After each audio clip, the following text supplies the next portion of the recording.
संत होने का जो कॉन्सेप्ट है ना, वो हमेशा से ही बड़ा गहरा और मल्टीफेसेटेड रहा है।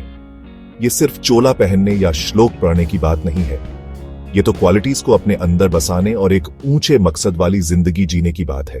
पुराने भारतीय ज्ञान की जो रिच टेपेस्ट्री है ना, उसमें संत सिर्फ एक प्रीचर नहीं होता था, या सिर्फ चोला पहने कोई श्लोक पढ़ने वाला इंसान। एक संत, जैसा हमारे शास्त्रों और स्पिरिचुअल टेक्स्ट्स में बताया गया है, वो होता था जिसने अपने 5 अंदरूनी दुश्मनों पर पूरी तरह मास्टरी कर ली हो। मतलब ईगो, ग्रीड, लस्ट, अटैचमेंट और एंगर। ऐसा इंसान न सिर्फ स्पिरिचुअली इवॉल्व्ड होता था, बल्कि सिंप्लिसिटी, प्यूरिटी, नॉलेज और सेल्फ डिसिप्लिन वाली जिंदगी जीता था। यहां तक कि बेसिक हंगर, फिजिकल भी और मेटाफोरिकल भी, उससे भी ऊपर उठ जाता था। उस जमाने में संत नंगे पैर चलते थे। वो जंगलों में, आश्रम्स में या फिर मॉडेस्ट हट्स में रहते थे। उनके पास बहुत कम सामान होता था। वो मांगते भी कम थे और देते बहुत ज्यादा थे। उनकी पावर सर्मन्स में नहीं, बल्कि उनके साइलेंस में थी। उनका विजडम लेक्चर्स में नहीं, बल्कि उनके होने में, उनकी प्रेजेंस में ही था। वो खुद के लिए लाइट्स थे और उनके लिए भी जो पाथ ढूंढ रहे थे। पर आज का क्या सीन है? आज हम सो कॉल्ड मॉडर्न सेंट्स और प्रीचर्स को बिल्कुल अलग वार्डरोब और लाइफस्टाइल के साथ देखते हैं। वो अक्सर लिमुजीन्स, प्राइवेट जेट्स में देखे जाते हैं। मार्बल फ्लोर्स वाले स्प्रॉलिंग आश्रम्स और टेक सैवी लोगों की भीड़ उनके साथ होती है। उनके सर्मन्स टेलीवाइज्ड होते हैं, उनके विजिट्स कोरियोग्राफ्ड होते हैं और उनकी वेल्थ, वो तो इमेजरेबल है। उनका मैसेज एक ऐसे लाइफस्टाइल से डिल्यूटेड हो जाता है जो उन वैल्यूज के बिल्कुल ऑपोजिट है जिनका वो उपदेश देते हैं। वो रिनंसिएशन की बात करते हैं, पर उनके पास एवरेज बिलियनियर से भी ज्यादा होता है।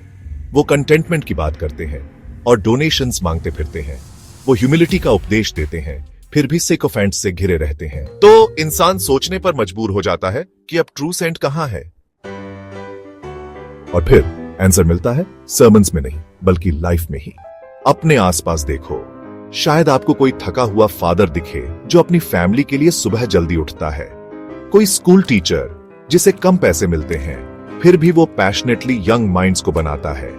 कोई नर्स जो बीमारों की देखभाल पेशेंस और एम्पैथी से करती है। कोई फार्मर जो बिना कंप्लेंट धूप में मेहनत करता है। कोई मदर जो चुपचाप अपने चिल्ड्रन को पालने के लिए अपने ड्रीम सैक्रिफाइस कर देती है। कोई वॉलंटियर जो बिना अपलॉज की उम्मीद किए मदद करता है। ये वो सेंट्स नहीं है जिनके बारे में हम बुक्स में पढ़ते हैं, पर ये स्पिरिट से सेंट्स हैं। वो सिंपल, सिंसियर, ऑनेस्ट और डेडिकेटेड होते हैं। वो सैफरन रोब्स नहीं पहनते और ना ही उनके लार्ज फॉलोइंग्स होते हैं, पर वो पर्पस, सर्विस और इंटेग्रिटी वाली जिंदगी जीते हैं। उन्हें टेंपल्स में सेलिब्रेट नहीं किया जाता या स्पिरिचुअल चैनल्स पर टेलीवाइज नहीं किया जाता, पर अपनी क्वाइट डिग्निटी में वो डिवाइन को रिफ्लेक्ट करते हैं। तो शायद हम रॉन्ग प्लेसेस पर ढूंढ रहे हैं। सेंट्स हमेशा स्टेजेस से प्रीच नहीं करते। कभी कभी वो किचन में होते, या किसी कंस्ट्रक्शन साइट पर, या किसी गवर्नमेंट ऑफिस में डेस्क के पीछे, या बिना कंप्लेंट के वर्क पर जाते हुए। चलो इन सेंट्स को रिकॉग्नाइज करें। चलो उनके एग्जाम्पल को फॉलो करें। ज्यादा मंत्रास पराज कर नहीं, बल्कि बेटर ह्यूमंस बनकर काइंडर, हम्बलर, मोर ऑनेस्ट। क्योंकि आखिर में सबसे बड़ा रिलीजन गुडनेस है और ट्रूएस्ट सेंट वही है जो इसे जीता है। मेरा ये वीडियो देखने के लिए थैंक यू। लाइफ के बारे में और ऐसे ही इंसाइट्स के लिए मेरे चैनल को प्लीज सब्सक्राइब करें।